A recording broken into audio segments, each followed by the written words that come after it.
I never expected my friend's aunt to look at me that way, and when she said, "Don't call me cute unless you mean it," I realized this was no ordinary smile.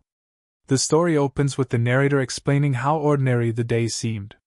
He wasn't expecting anything unusual, just heading over to his friend's house, the same place he'd been countless times before. The tone is relaxed, conversational, almost casual, drawing the listener in with a sense of familiarity. But then, the shift begins. The front door opens, and instead of his friend, it's her. His friend's aunt. She stands there framed in the doorway, a woman in her early 40s, dressed simply but with the kind of natural grace that makes simplicity feel elegant. Maybe it's a soft cardigan falling loosely over her shoulders, or the way her hair catches the afternoon light as though it was placed there on purpose. She doesn't look like someone trying to impress. She just is, poised, self-assured, and quietly magnetic.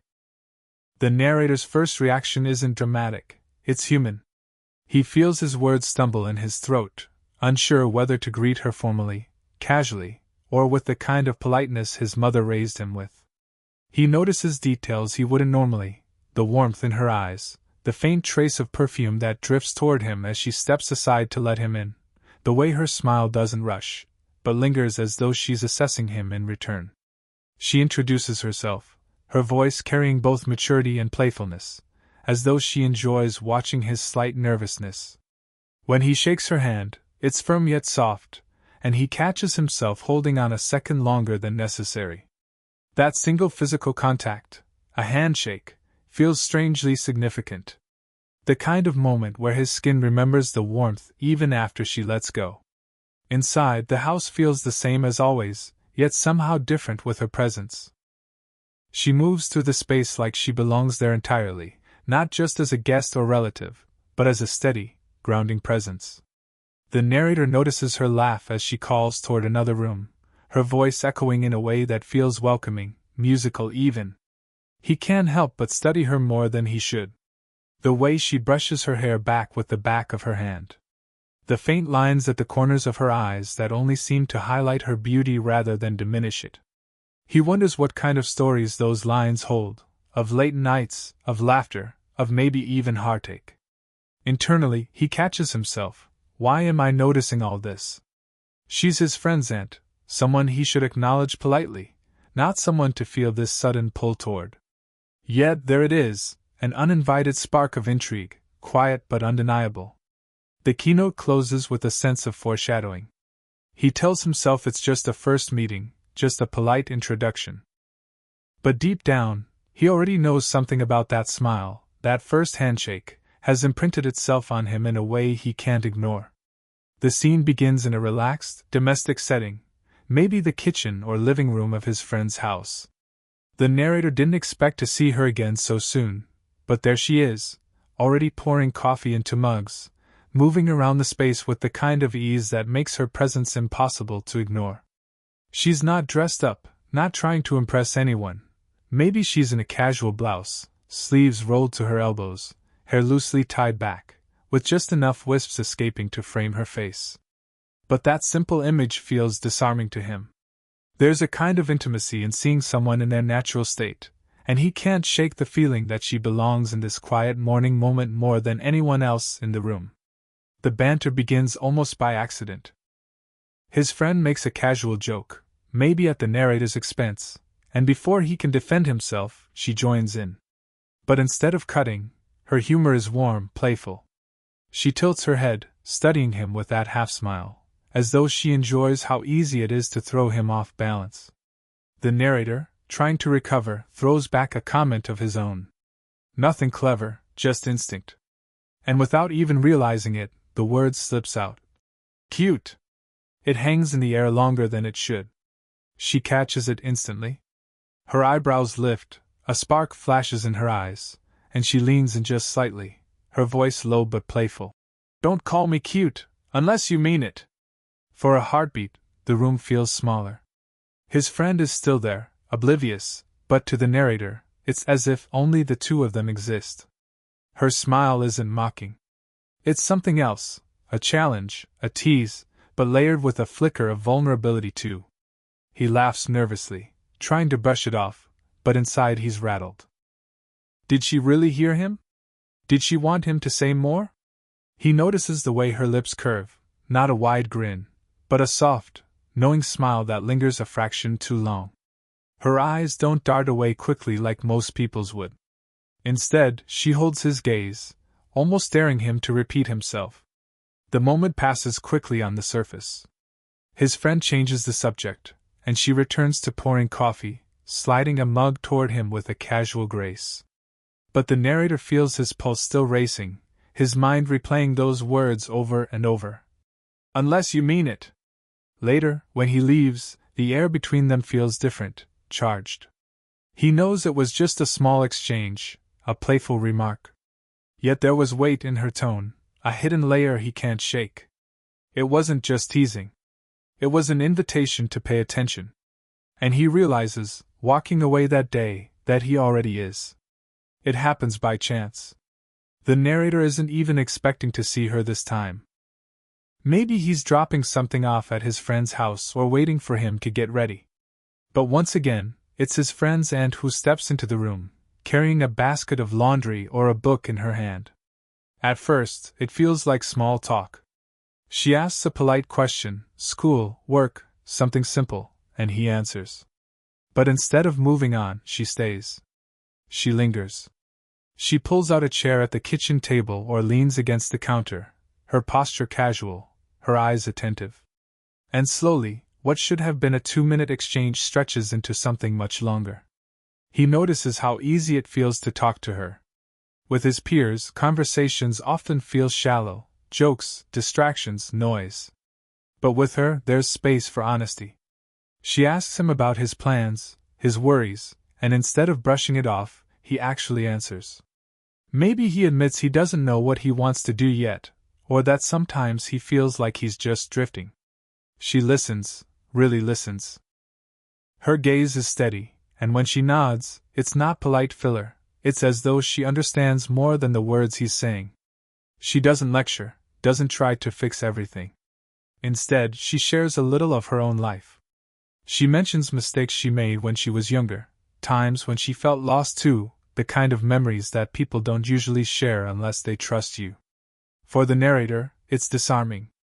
There's a vulnerability in her honesty, hidden beneath her graceful confidence. He realizes that she isn't just elegant and self-assured, she's also human, carrying her own scars and regrets. The tone shifts in subtle ways. She laughs at something he says, and as she does, she brushes her hand against his sleeve, a light, unconscious touch, but one that lingers in his mind long after. He feels the warmth of it, the softness, the way it makes the conversation suddenly more personal. There are silences too, not awkward but comfortable. Moments where either of them speaks, yet the quiet feels full, like the kind of silence only shared between people who trust each other. The narrator notices small details, the way her hair falls across her shoulder when she leans forward, the way her voice softens when she tells a story about her past, the faint crease at the corner of her smile when she remembers something bittersweet.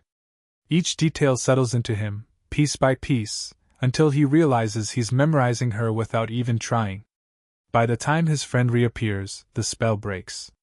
The moment ends as quickly as it began, but the narrator knows something has shifted.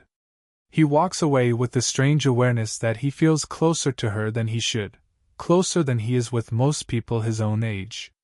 And he can't help but wonder if she feels it too. The moment begins in the most ordinary way. She asks for a bit of help, something small, something practical.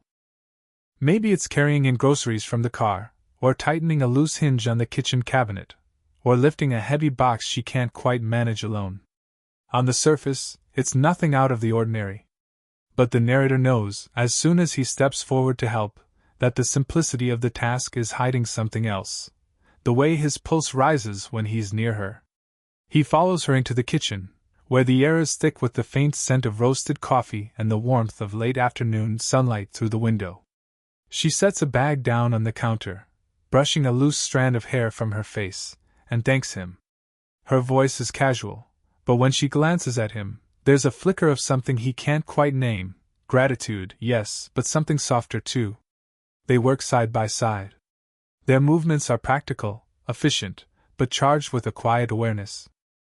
He notices the small things, the way her arm brushes lightly against his when they both reach for the same shelf, the faint crease of concentration on her brow when she lifts a heavier bag, the way her hand grazes his shoulder in a fleeting, wordless gesture of thanks. The moment sharpens when it happens. Their hands meet over the same object. A glass jar, a book, maybe even just a bag of flour. Their fingers overlap, either pulling away immediately. The contact is brief but electric, a rush of warmth that seems to pause the room. He looks up, startled, and finds her eyes already on him. For a second too long, either of them moves. The silence hums, alive with the awareness of what just happened. It's nothing, a small touch, a slip of timing, but it feels like more. She's the first to retreat, her lips curving into a quick, almost apologetic smile. She makes a small joke, something to brush the moment aside, but her cheeks are faintly flushed, and she avoids his gaze for just a heartbeat too long. The narrator laughs with her, but inside he feels the shift. That invisible line between them is no longer where it used to be. When the task is done, she thanks him again, resting her hand briefly on his arm. It's a simple gesture, polite even, but he feels it all the way through him, the warmth of her palm, the steadiness of her touch, the way she doesn't pull away immediately. As he leaves the kitchen, he realizes how ordinary it all looked from the outside. Just two people doing a chore. Just two people standing too close. But inside, it felt like something unspoken had cracked open, something neither of them dared to name, yet both of them felt. And that silence between them, no longer empty, but filled with possibility, stays with him long after. It happens in the quiet, in a moment that shouldn't feel important but somehow does. The narrator is over again, maybe waiting in the living room while his friend runs upstairs to grab something. She's there too, sitting across from him, a mug of tea in her hands. The house feels unusually still, the kind of stillness where every small sound matters, the faint tick of a clock, the rustle of steam rising from her cup, the gentle cadence of her breathing. The conversation starts light, almost trivial. They talk about movies, about cooking, about how she hates how her garden never grows the way she wants it to. The narrator, emboldened by their growing comfort, slips into his usual teasing tone. With a crooked smile, he says it again. "You're kind of cute when you talk about it like that." The words aren't planned. They spill out, playful and half-nervous, the way a boy might say something and hope it's brushed off. But she doesn't brush it off. Her eyes lift from the rim of her teacup, and for the first time, there's no teasing sparkle. Instead, there's something gentler, almost searching. She sets the cup down slowly, her fingers lingering on the porcelain as though she's steadying herself. This time, she doesn't laugh. She doesn't smirk. She says softly, "You know, I haven't been called that in years." Her voice is different now, quieter, weighted, as if she's revealing more than she meant to. The narrator feels the shift instantly. What began as a joke has cracked open something tender, something raw. He swallows, suddenly aware of the thud of his heartbeat. "Well," he says carefully, "I meant it." There's a silence. A full, heavy silence that isn't uncomfortable, but thick with things unsaid. She looks at him then, really looks, her eyes holding his as though trying to read the sincerity behind his words. And for once, he doesn't look away. Her smile returns, but it's not the playful, knowing curve he's grown used to. It's smaller, softer, touched with a vulnerability that makes her seem, for a fleeting second, not just graceful but human. "That's sweet of you," she whispers, but her voice wavers just enough for him to know she's not dismissing it. She shifts slightly, her hand resting on the table between them. She doesn't reach for his, not yet, but the space between feels thinner now, as though one small movement could close it. The narrator can feel the tension humming through his chest. He wants to reach out, to bridge the space, but the sound of footsteps upstairs breaks the spell. His friend is coming back. In that split second before the moment disappears, she meets his gaze once more, her expression unreadable, a mix of gratitude, fear, and something undeniably warm. The spell is broken outwardly, But inside, he knows, that wasn't just teasing anymore. That was confession. And he meant every word. The evening is quiet, tinged with the kind of stillness that feels almost sacred. The narrator has been visiting again, nothing unusual at first, just a casual evening at his friend's house. But the lingering tension between him and his friend's Anne has built gradually over days, woven into every glance, every brush of hands, every word left unsaid. Tonight, it seems poised to reach a quiet climax. They walk together toward the front door as he prepares to leave. The cool night air washes over them the moment they step outside. The sky is deep indigo, speckled with stars that glimmer faintly over the quiet street. Streetlights cast soft, golden halos around them, highlighting the familiar contours of her face and making her eyes seem unusually bright. He hesitates by the door, unsure if he should leave or linger. She stands beside him, just a few inches away, and the air between them is charged with unspoken words. Her hand brushes against the sleeve of his jacket, an almost accidental contact, but it sends a subtle warmth racing through him.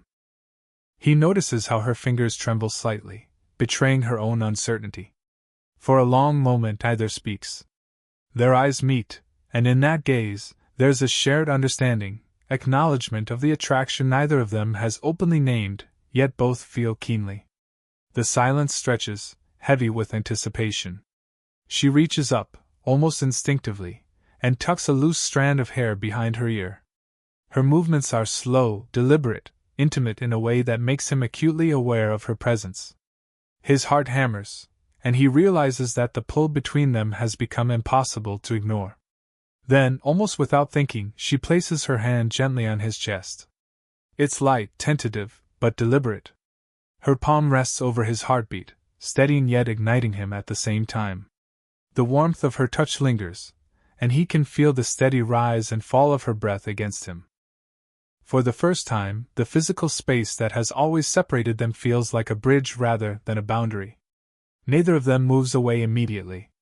Their silence speaks volumes, curiosity, longing, hesitation, and trust all mixed together. He notices the faint scent of her perfume, the softness of her hand, the way her eyes glimmer in the dim light. The moment stretches, fragile and fragilely perfect, balanced on the edge of something that could either deepen or retreat. Finally, she smiles, small, genuine, a little shy, and slowly withdraws her hand, leaving a lingering warmth that continues to echo in him. He exhales, feeling both exhilaration and relief. It's an intimate, quiet crossing of the line, not rushed, not reckless, but profoundly meaningful. As he finally steps back toward the street, the tension doesn't vanish. Instead, it transforms. The connection between them is now undeniable, tangible, and charged with possibility. He knows, with certainty, that nothing will be the same again. The night closes around him with a gentle hush, the kind that follows a moment of unspoken confession. The stars overhead feel like witnesses to the delicate bond that has finally begun to take shape. The days following that night feel different to the narrator. Every visit, every shared glance, carries the quiet weight of what happened under the porch light. The tension hasn't disappeared, it has softened, matured into something comforting, like the first warmth of sunlight after a long night. He notices the little things now, the way her eyes light up when he enters the room, the subtle brush of her hand as she passes a book or cup, the warmth in her voice when she calls his name. This particular day, he arrives at the house with no expectations, just the desire to see her. His friend is away, leaving them alone for the first time in a long while. She greets him at the door, and for a moment, they just stand there, smiling at each other with a quiet familiarity that feels almost sacred. It's different now, there's no awkwardness, no teasing tension, only a gentle acknowledgement that their connection has grown. They settle into the living room. The afternoon sunlight spills across the floor, casting soft shadows that dance along the walls. She pours him a cup of tea, and when she hands it to him, her fingers brush his. This time, either flinches. The gesture is deliberate yet casual, like an unspoken promise. Their conversation flows naturally, as it always has, but now it carries an undercurrent of truth. She talks about her past, her regrets, and the quiet fears she's never shared with anyone. He listens, not just with his ears but with his full attention, his presence a comforting anchor. Then he shares his own thoughts, speaking openly about his dreams, his uncertainties, and the strange way life seems to have led him here, to her. At one point, she pauses mid-sentence and meets his eyes. The vulnerability in her gaze is striking. "I treasure this," she says softly, "more than I thought I could. But life, it's complicated, you know?" He reaches out instinctively, taking her hand in his. The warmth of her skin against his, the gentle pressure of her fingers curling around his, communicates what words cannot. "I know," he says. "But I mean it. Every word I've ever said to you, every time I've called you cute, I meant it."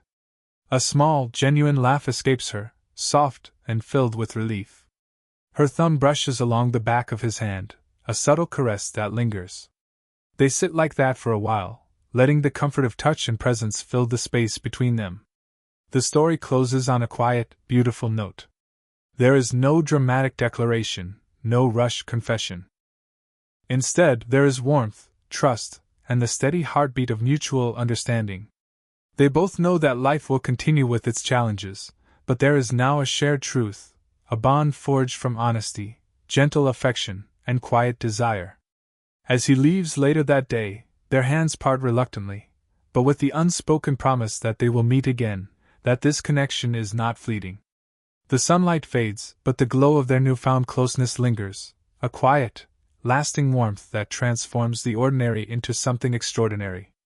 And in that subtle, tender way, the narrator realizes that the story of them has only just begun.